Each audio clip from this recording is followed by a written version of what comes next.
안녕하세요. 정성산TV입니다. 오늘 전해드릴 소식은 정의구현사재단 충격미사, 돌아온 김혜령 박살냈다 라는 소식입니다. 천주교 정의구현사재단이 윤석열 정부 들어 처음으로 정권 퇴진을 요구하는 시국미사를 단행하자 여당인 국민의힘이 21일 증오와 불신, 불안을 야기하는 천주교 사제들이 과연 종교인으로서의 자격이 있는지 묻지 않을 수 없다고 맞불을 놨다. 김혜령 국민의힘 대변인은 이날 논평을 통해 천주교 정의구현사재단이 어제 전북 전주에서 반정부 집회를 열고 윤 정부의 퇴진을 요구하는 시국 미사를 진행했다. 사재단은 미사에서 검찰 독재 정권의 폭정, 대한민국을 외구의 손에 넘기려고 애쓴다. 지독한 막이 들린 사람 등 정부에 대해 원색적인 비난을 퍼부었다며 이같이 지적했다.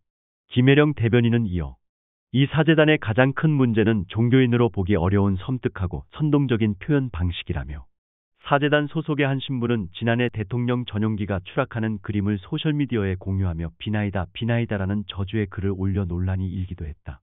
또한 이태원 참사 추모 미사에서 희생자들의 실명을 호명해 비판받았으며 유가족 똥이가 없었다는 지적엔 이름을 부르면서 기도하는 게 폐륜이라면 100번이고 1000번이고 폐륜하는 기도를 할 것이라 받아쳐 유가족들에게 또 한 번의 상처를 줬다고 꼬집었다. 그러면서 그는 비행기 추락기도, 악마와 토착외고, 폐륜 등 온갖 혐오와 부정적인 표현으로 가득 찬 이들의 구호는 정치적 이념성을 떠나 기본적으로 종교가 지녀야 할 사랑, 자비, 포용이나 관용과는 매우 거리가 멀다며 정치적 목적 달성을 위해 종교와 신자를 이용하는 천주교 정의구현사재단은 종교의 근본 가치를 더 이상 훼손하지 말아야 할 것이라고 일침을 가했다. 특히 김혜령 대변인은 국교는 인정되지 아니하며 종교와 정치는 분리된다.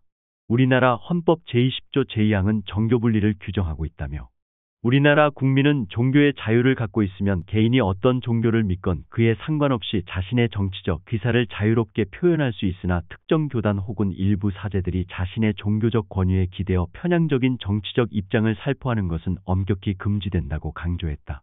이에 그치지 않고 그는 한국 천주교회의 공식적 입장을 대변하는 것도 아니고 극단적인 이념에 사로잡혀 무지성적으로 반정부 투쟁의 깃발을 흔들며 국정을 혼란케 하는 종교인으로 본분마저 망각한 신부들을 국민들과 천주교 신자들이 어떤 시각으로 볼지 의문이라며 종교를 앞세워 정치 세력화하는 천주교 정의구현사재단, 정의구현하고 있나라고 직격탄을 날렸다. 한편 천주교 정의구현사재단 소속 신부와 수녀, 신도 등 500여 명은 지난 20일 오후 7시 전북 전주시 풍남문광장에서 검찰 독재 타도와 매판매국 독재 정권 퇴진을 촉구하는 시국미사를 진행했는데 무려 신부들만 전국 13개 교구 100여 명이 참석했으며 주례를 맡은 경북 안동교구의 김영식 신부는 윤석열 정권을 퇴진시키고 새로운 희망의 나라를 만들어야 할 때가 또다시 오고야 말았다고 목소리를 높였다. 아울러 이들은 이날 시국미사를 마친 뒤 비상시국 회의를 열어 송년홍 총무신부를 위원장으로 하며 전국 14개 교구별 1에서 2명의 신부가 참석하는 비상대책위원회를 구성하기로 하고 앞으로도 매주 전국을 돌면서 시국미사를 열기로 했는데 우선 지방에서 시국미사를 진행하다가 광복절에는 서울에서 대규모 미사를 개최하려는 계획을 가진 것으로 알려졌다. 또한 지난해 신년 기자회견에서 문재인 대통령에게 공격적인 질문을 한 김혜령 경기방송 청와대 출입기자가 최근까지 태도 논란과 함께 회사로부터 불이익 부서 이동 등을 받은 것으로 알려지면서 25일 퇴직을 선택한 것으로 나타났다. 김혜령 기자는 이날 자신의 페이스북에서 지난 2019년 1월 신년 기자회견에서의 대통령에 대한 저희 질문이 결국 저희 경기방송의 제어가권에까지 영향을 미치게 되면서 저의 결단이 필요하다고 결론지었다며 이같이 말했다.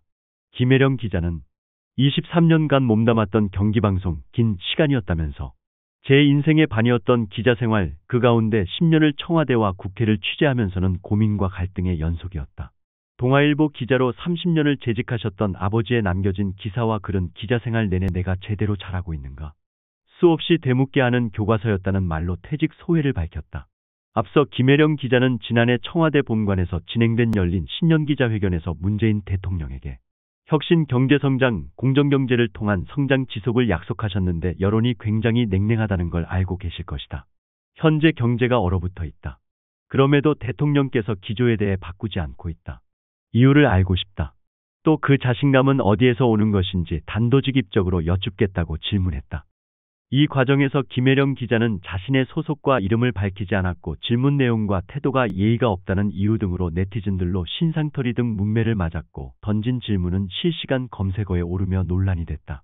당시 최경영 KBS 기자는 김혜령 기자의 지뢰 모습을 두고 페이스북에 경기방송 기자가 질문하는 방식, 이런 게 학교 교육의 문제와 관련이 있다고 본다라고 공개적으로 지적했다. 이와 관련 김혜령 기자는 기자회견 이후 오늘 대통령의 기자회견문 모두 발언을 보면 혁신성장, 공정경제를 통해서 성장을 지속시키겠고 했지만 실질적으로 여론이 굉장히 냉랭하다는 것을 이날 회견에 앞서 평소 뵙는 시장 아주머니나 택시기사분들이 요즘 서민경제가 엉망진창인데 대통령의 그 자신감은 어디에서 나오는 것인지 그 근거는 무엇인지 꼭 물어봐달라고 해서 그들은 대신해서 순화된 표현으로 질문을 했고 예도 갖췄다면서 문재인 대통령으로부터 갑자기 지목받은 상태였고 당황해서 자기소개를 못했다며 설명한 바 있다.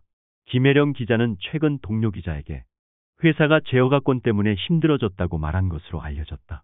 경기방송은 최근 제어가권으로 여당 인사들을 만나는 과정에서 지난해 신년 기자회견에 대한 불편함이 거론된 것으로 전해졌다. 이상으로 오늘의 소식을 마치도록 하겠습니다. 감사합니다. 구독과 좋아요, 알림 설정 부탁드립니다. 감사합니다.